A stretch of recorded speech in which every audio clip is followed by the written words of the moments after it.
All right, here we go. Paradox of Sports, episode 30. It's very special tonight. We're not going to screw around.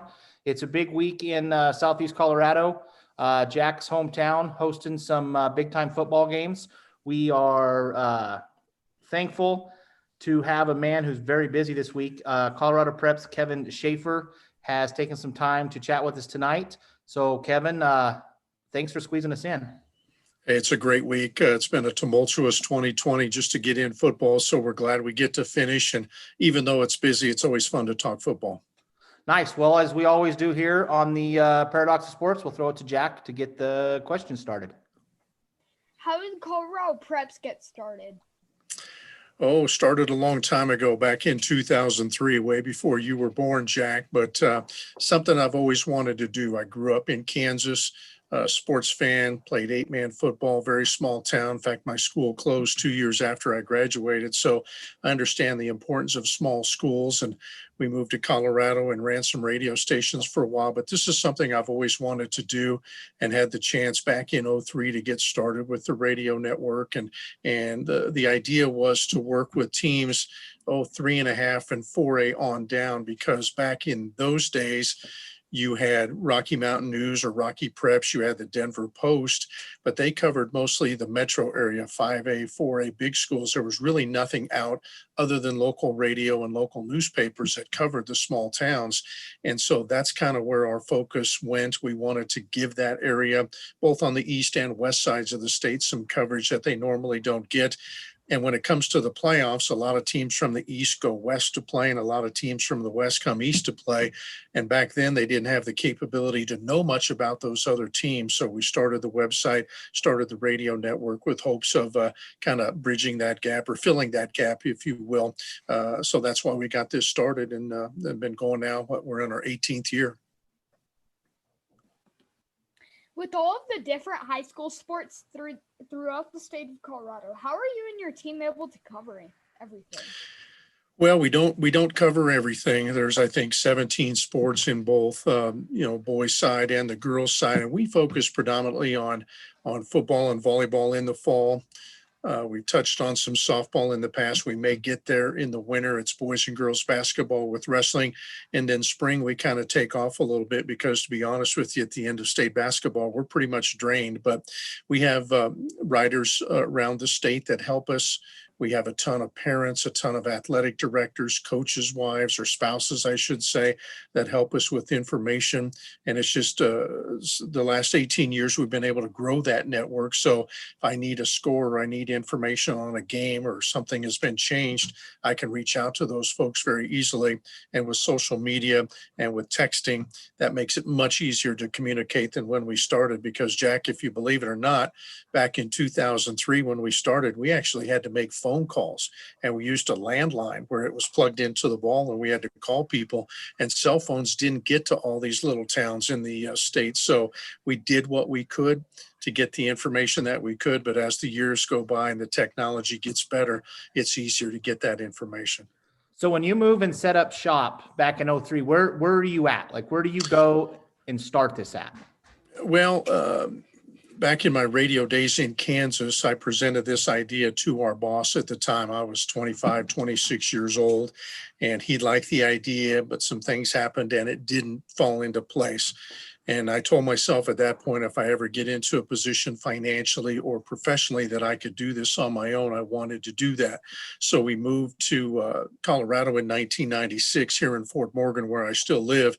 We bought some radio stations with a couple of other gentlemen and built that one up, purchased put another one on the air and then purchased a third.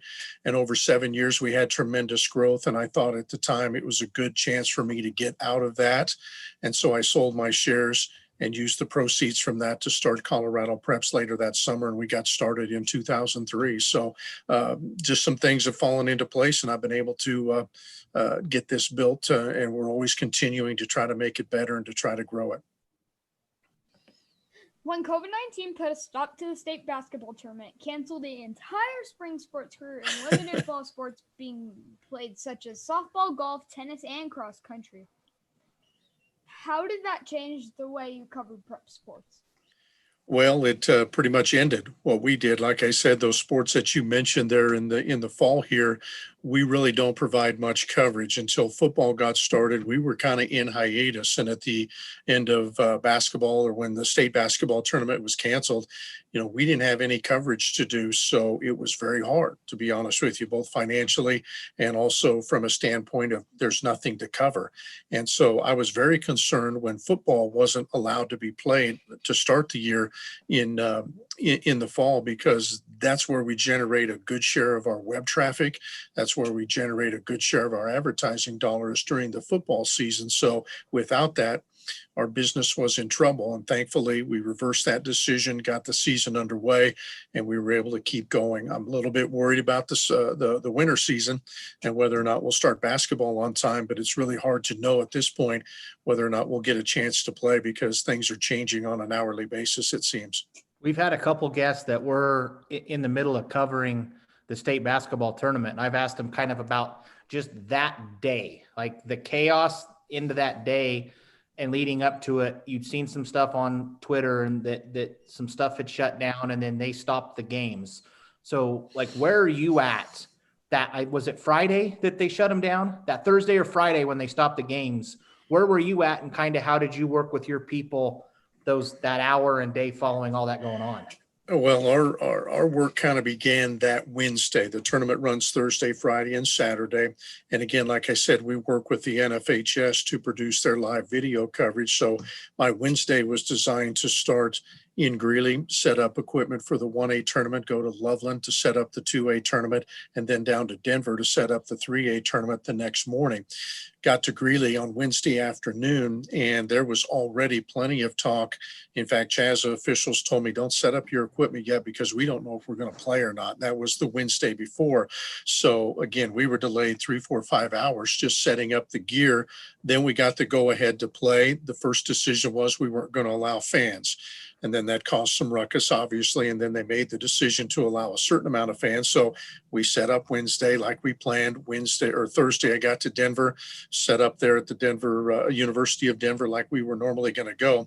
But all throughout that day, you knew something was going on, because the officials in charge of basketball, they're usually pretty visible at these tournaments. They were in meetings all day. And they were discussing, can we move forward? Can we play? What does Friday look like? Can we get to Saturday? So again, that's what Thursday was like. And they were somewhat keeping me in the loop, somewhat not, because obviously the fewer people that knew, the better off they were. And then bam, Thursday night it hit that we weren't going to play after that. And it kind of hit everybody, like that proverbial lead balloon. It was just surprising to everybody, because I thought once we got started, we would be able to finish, and to finish or to end it, after one day was just kind of hard. And so we spent Thursday night, 9:30, 10, 11 o'clock in there, reaching out to our crew members and our reporters and saying, pack up the gear and go home because this tournament is over. And it really came down to a decision, University of Denver. I think the idea was we're going to play Friday and Saturday, maybe with no fans. But then the University of Denver said, we're not going to allow the 3A tournament back. We're going to close our facility. And once they closed 3A, you knew everything else was going to shut down, because, again, it wouldn't have been good press to eliminate one tournament but play the other 4. And once that domino hit, the rest of them closed up and we were done for the year. And to see all of it closed for the rest of the year was somewhat stunning, to be honest with you. I know it sucks. Back in the 03 days, like when it was, 2000, 2001, I would work at it was Masari at the time, and kind of be the runner for CHASA, get all the books made and get them to the reporters and all the media and stuff that was there. And I worked a lot with Rhonda, and she took some ricochet shots when this got shut down. And I felt bad for her, because at least the woman I knew then, she cared for her, especially the small school. We had a lot of conversations. There were people she would meet every year at that tournament. And I think some of the CHASA folks got put in a bad spot to make a decision that I don't think was even theirs to be able to make, that they were shutting down. You were kind of talking to them and with them. Were they sad about having to do what they had to do? Hey, the last thing they want to do is shut down competitions. To this day, that's the last thing they want to do, is to prevent kids from getting the chance to participate. And I'm just not talking football and basketball. I'm talking band. I'm talking marching band, speech, debate, all those things. They just hate to see everything shut down. And the thing I go back on, guys, is that we were in an uncharted territory. We've never been faced with anything like that. So there's nothing in the manual that says if a virus hits in the middle of a basketball tournament, what's the strategy? We were just kind of throwing darts on the wall to see what sticks. And again, a lot of Chazza was hit hard by that decision. And I think a lot of things could be communicated better back in the spring and also here in the fall. But obviously, it's not their decision on their own. And again, like I said, the University of Denver closed their facility, Hamilton Gym. They closed, in fact, their entire campus. So there was no place for 3A to play. And once they closed, you just saw this facility closed, this facility closed, this facility closed. So again, I don't think we had many options to move the basketball tournament. Some folks wanted to wait and see if we could play later. I knew that was not going to be an option. But it was heartbreaking for these folks that are involved in high school sports, because even though they're the administrators, they want to see kids compete as well. I can add something to this fall with football. I talked about communication, and I think both sides were lacking that. I've said this before, that the governor and / health department, they could have been a little bit more forthcoming with some of their decision-making process. Chazza could have been a little bit forthcoming in what the procedures were. Those two parties, in my mind, didn't spend much of the time talking to one another, because it seemed like the left hand didn't know what the right hand was doing.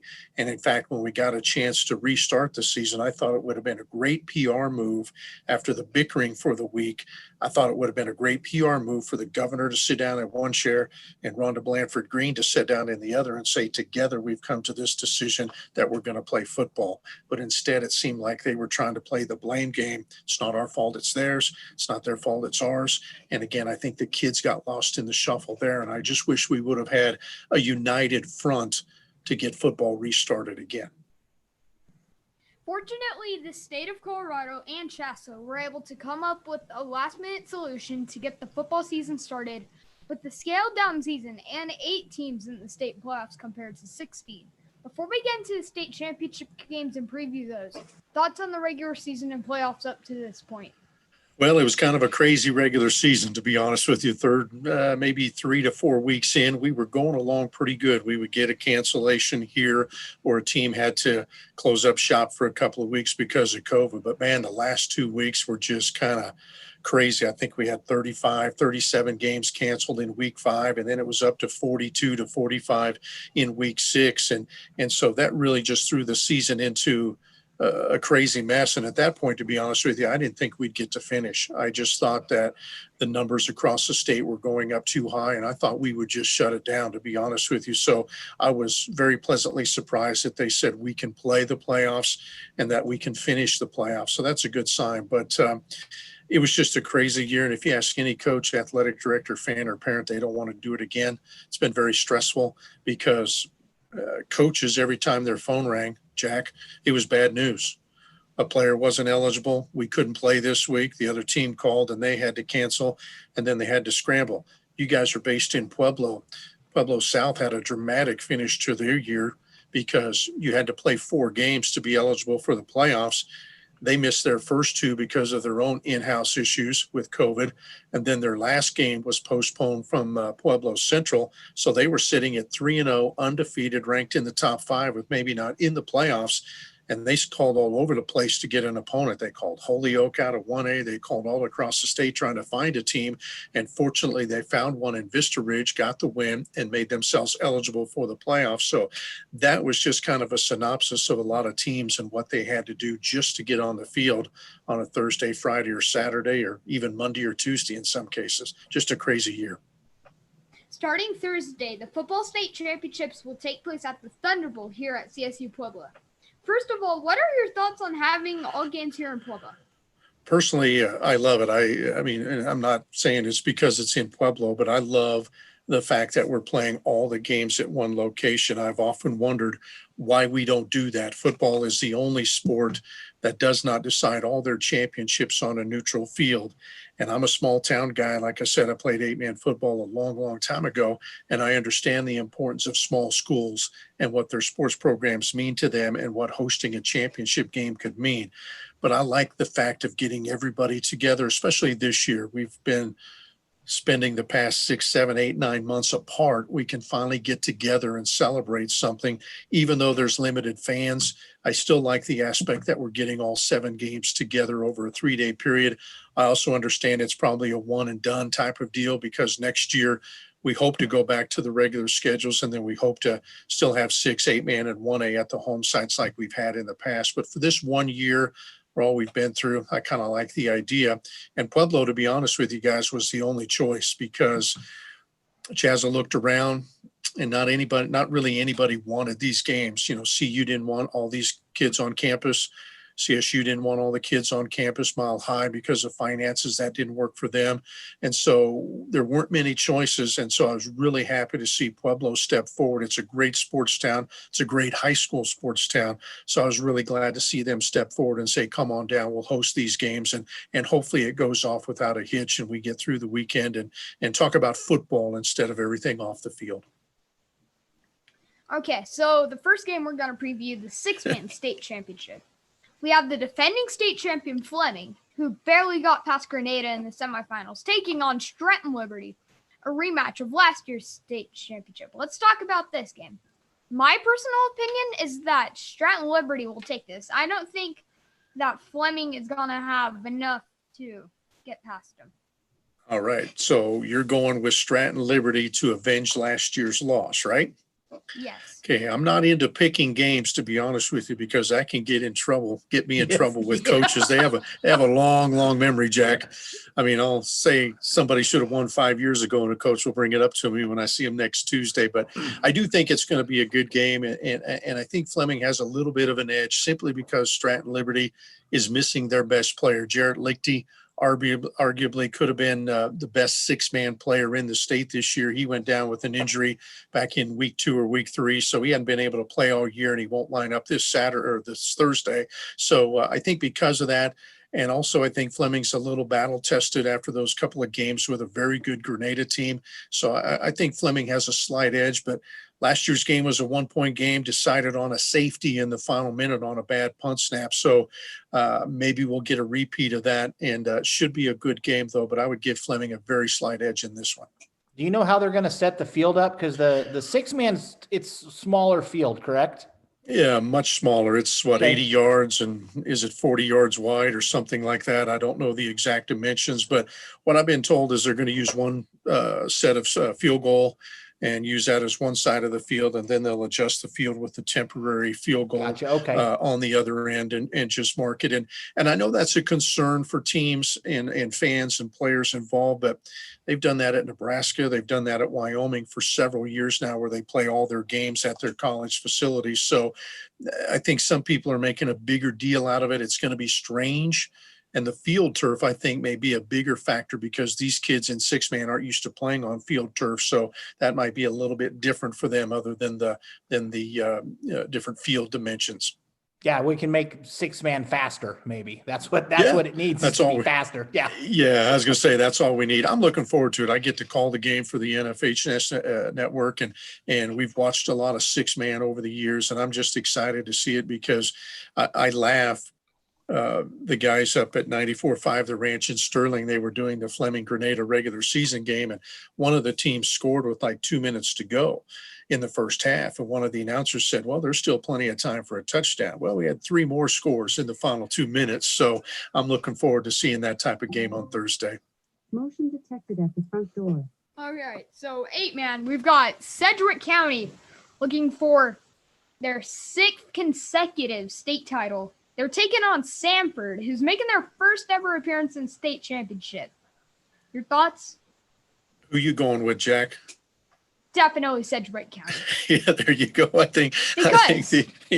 Because they defeated Dove Creek 46-6 in the semifinals. And Sanford barely escaped against Marino 16-14. And Marino was the number 6 seed. Yeah, don't use those comparison scores a whole lot this year because you get in trouble in a normal year, and then you don't know who is able to play for teams and who is not able to play because of COVID. But yeah, that's a good idea. And also Marino, Sedgwick County beat the Rams, I think 32-0. So that's another comparison scores. And I just think Sedgwick County is a step above everybody else in 8-man, not only this year but the past 3 or 4 years. And they're senior dominated.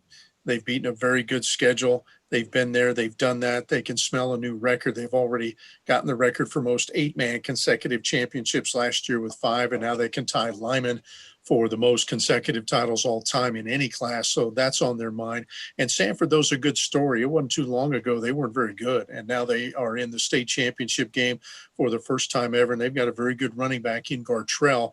And looking at their roster, they're very young, a lot of sophomores, a lot of juniors. So even if they're not successful this year, we could easily see them use that experience and get back to the big game next week or next year. But Sedgwick County has to be favored. I think the only ones that give Sanford a chance are those kids, their coaches, and their fans. Then we've got 1A. We've got Lyman taking on Starsburg. What do you think about this matchup? Well, it's the third straight year these two teams have played. Badgers have won the previous 2. Both of them have been very tight, 26-13 last year and 13-7 in a windstorm 2 years ago. Strasburg playing in their 5th consecutive title. So obviously they've been there, done that. It's going to be a good game. There's no secrets between these two, but Lyman's kind of been my pick the entire year because they return a ton of talent from last year's championship team. There is a concern of some health on one of their key players. So if he's healthy, I think they're the slight favorite, but again, this is a toss-up game. I could make an argument for both teams to win this one, but again, I think I would give Lyman a slight edge because they are the defending champs and beat Strasburg each of the last 2 years. Yeah, I agree with that. Okay. It's Have you picked games? Have you picked games all year this year? I've barely been following high school football, I'll admit it. He's winning our pro football pick'em. So he is very, very fantasy NFL fantasy football entrenched. That is where his focus is, and he's very good at it. He's got a good track record, so maybe we should listen to him is what you're saying. He finds his pattern for how he picks, and that's what he's doing now. He goes back and looks at head-to-head records, rankings, and makes a decision and sticks with it. Okay, sounds good. Then we've got 2A. We have Eaton Reds taking on the Lamar Savages, who haven't won a state title since 1961. We've got some new faces on the 2A title game this year. We do, and it's kind of a breath of fresh air. And again, I'm not trying to weasel out, but this one's a toss-up. I can't make a pick here because both teams have done some really good things this year. Both teams have had some tough stumbles against quality opponents. And if you use common opponents, Lamar lost to Pagosa Springs, Eaton beat Pagosa Springs, Eaton lost to Sterling, and Lamar beat Sterling. So again, those kind of cross balance one another. But I think we're going to see a lot of points, to be honest with you. I think on the field turf, Lamar has some good speed. Eaton's pretty big and pretty physical, so I think they'll be able to score. So I think if one thing, we could probably see some points in this game, but to pick a winner, awfully difficult because 2A's been crazy this year. Really was not a clear-cut favorite. Delta maybe, but they lost their quarterback to injury, so that hurt them. Again, Sterling wasn't the same team that won the state championship a year ago. So to be honest with you, I'm not surprised by any team that made the tournament, made the finals in Class 2A, because I thought there were 4 or 5 of them that had enough to get the win or get the championship. And again, to pick a winner, tough to do in Class 2A because they're both evenly matched. High scoring points, and I never want to go against Lamar High School because that's the city high school for where my dad was born. Okay. But still, I think he's gonna win. Okay. You said that, Jack, not me, just for the record. Okay. Yeah, we have video. Yeah, we have video. Okay, we've got Durango versus Roosevelt in 3A. Both teams going after their first ever outright state championship. Durango did share a state championship with Lamar back in 1954. Right. And does your dad remember that game by chance? Or Yeah, probably. Yeah. okay. Just wondering. Two good teams. I like Durango in this one. They've been my pick all season long. You looked around 3A at the start of the year, Jack, and I think there were 12, 13 teams that lost very good quarterbacks from last year. Durango and Roosevelt were two teams that did not. So again, it's not a surprise that they're here. Jordan Wolverton of Durango, he's got some looks from University of Colorado. So he's a D1 level kid at quarterback and also safety. And then Brig Hartson, great story at quarterback for Roosevelt. He started his high school career at tight end. And on the defensive side, last week he lined up a little bit at D tackle. So that's a quarterback playing along the interior line. So that's unusual and it's a fun story. So good matchup. I like Durango because they were very good last year, returned 17 starters, I believe. This year they've got weapons all over the place, and they are huge up front along the offensive line. So Roosevelt's going to have to be stout. They're going to have to be physical, but I really like Durango in this one. Yeah, me too. Okay. And this is out of heart because Roosevelt defeated Pueblo South in the semis. And played very well in doing so because Pueblo South's a good football team. I mean, you guys might have seen them during the regular year. Got a great running back and a good quarterback, and Ryan Goddard does a great job coaching. And Roosevelt, especially in that second half, kind of handed it to them. So they're coming off a very good win and will have lots of momentum. And again, you mentioned that both teams really looking for their first outright championship. So a lot riding on this one. That's one I really wish we could have fans there because I think it would get rowdy if we could. 4A, number 2 ranked Palmer Ridge, who's coming off 3 state titles in 3A, takes on the number 4 ranked Loveland. How do you like this matchup? Well, I think Palmer Ridge is the favorite. Loveland, I talked to their coach last week on our scoreboard show. He says, we've been underdogs the entire year. What's another week? And their key is they're not very big. But, man, they've got a sophomore quarterback who's very good and a tailback who also plays quarterback that is very, very good and very small, but he's very good. And they almost run the single wing. I mean, they don't call it that, but it looks like that in formation, and a lot of their strategies are the same thing. So it's kind of an old-fashioned attack. And I think for them to have a chance in this game, they've got to run the football and run it off and keep the ball for 6, 7, 8 minutes at a time because Palmer Ridge – man, they've won, 14 straight playoff games, and I think they've been held under 40 points only once or twice in that window. They've got a quarterback who signed with Colorado State in Luke McAllister. They've got a wide receiver who's going to play at Boise State in Caden Dudley, and he may not even be the best receiver on the team. They've got a kid by the name of Marcellus Reed, Cameron Jones, Anthony Costanzo. They've got weapons all over the place, so Loveland's going to have to control the football, keep that offense off the field. If they don't, I think Palmer Ridge makes it 4 in a row. Jack, they're also trying to become the first team since Valor Christian did it about 10 years ago, about the day you were born, where they won a title in one class, moved up the next year to another class and won another title. Palmer Ridge trying to do that, going from 3A to 4A. First time in about a decade that would happen if they would get the win. I'm going to go with Loveland here, because they defeated a team that beat Montrose 76-34 in Dakota Ridge, and they won 20-14. So if they're able to beat Dakota Ridge, then they should be able to defeat Palmer Ridge. Straight numbers, Kevin. Straight numbers. I know, We're going with the numbers. But did you notice when we started, he was making his pick and then asking me, and now he's asking me and picking opposite of what I'm doing? Have you noticed that the last 3 or 4? He's fading you a bit. Yep. Okay. Not purposely, though. Okay. And then finally in 5A, another matchup between Cherry Creek, last year's defending state champion, taking on Valor Christian. Valor's got a new coach since Ed McCaffrey took the Northern Colorado job. Who you going with here, Jack? Let me look. You got to know this. Yeah, I'm going to take Valor Christian here. Because Okay. they wiped out a team that beat Fairview 56-35 in Legend when they won 45-0.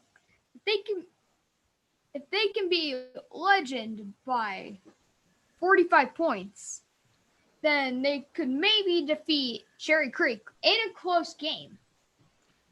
The one thing you'll learn as you get older, Jack, the big city football, it's a little different than the smaller school stuff, man. There's a bigger gap sometimes in those big schools on what they got. It's like Power 5, Group of 5 in college. Exactly. Hey, there you go. There you go. Or the AFC West against the NFC East in the pro football ranks. But yes. but I actually like Cherry Creek in this one. Valor Christian, obviously a great program. I think 9 state championships since 2008. They're very good. I don't think they're the Valor of old. And to be honest with you, I think Cherry Creek is this year's edition is one of the best teams we've seen in Colorado, if not of all time, in a very long time, because man, their quarterback's good. Man, their running back's good. Their wide receiver's talented. Their tight end is talented. They've got a free safety that would probably be a starting running back and 1,000-yard rusher on any other team. He just plays on defense, but he'll be a factor in Miles Purchase. And so they've got players all over the place. And I just think with their coach, Dave Logan, he obviously knows football. He's won state championships at various schools. He knows what it takes to win. I just think they're the heavy favorites in this one, to be honest with you. I'm not surprised these two are playing, but I think Cherry Creek, like Sedgwick County and 8-man, is maybe a step above everybody else this year in the big school ranks. Could be surprised. Valor, not an easy out, but man, I just like Cherry Creek from day one with the roster that they have. It's the good defense of Cherry Creek who in the round 1 and semifinals combined for only 13 points allowed, versus the good offense of Valor Christian, who's combined for 94 total points compared to 14.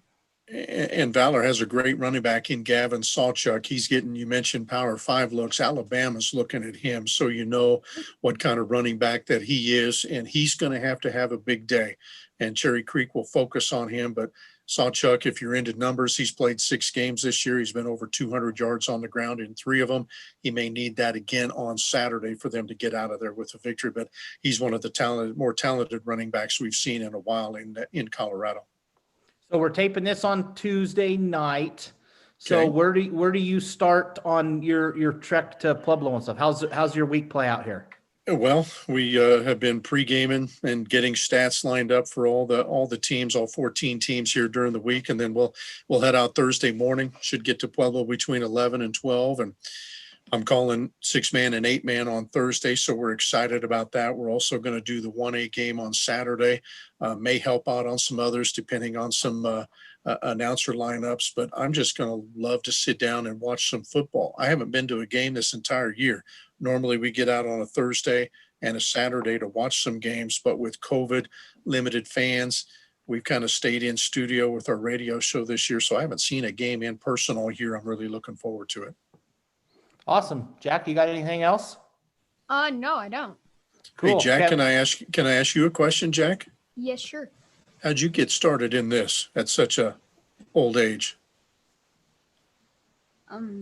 So I was doing like one of those NFL mock drafts Mm-hmm. for the 2020 season, and Dad posted mine on Facebook, and then Kevin suggested that we would start a podcast. It was originally supposed to be called The Tank, but due to copyright, we changed the name to The Paradox of Sports. Okay. Yeah, it was Okay. something back in, it was like 7 or 8 months ago. We did it just for fun because there was nothing going on.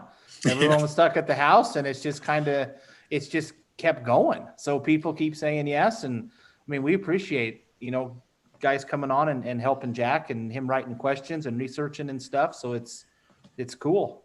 So he's going to take my job here in what you're 11. So you got 7 years to get through school, and then you can have the Colorado Preps Network. How's that sound? Yeah. He might do it. Or sooner, maybe sooner. I'm an old guy. Yeah. You got to get through school. Getting his mama, he's got to get through college first, and then Okay. then the business stuff can start. So, Kevin, man, I appreciate it. Have safe travels. Enjoy getting to watch. The only one of us that's going to get to watch a live sporting event here. So Yeah, I wish That we ought to could be have fun. a big crowd. Wish we'd have a big crowd. That's always fun. It would be great for the kids, but obviously we're not going to, so we'll just have to play the games. awesome, man. We appreciate it. Thanks, guys. Yep. Thank you. Bye. Well, that's it for this week's edition of the Paradox of Sports podcast. Be sure to like and subscribe to support our channel. See you guys And next week. and next week, who we got? Got a special guest. Who'd you interview earlier today? Alana Rizzo. Nice. Going to talk some Dodgers baseball and maybe a little bit about the inept Colorado Rockies management. That might come up too. So cool. Thanks, Jack. Good job. And we'll talk to you next week. Okay. Later. Later.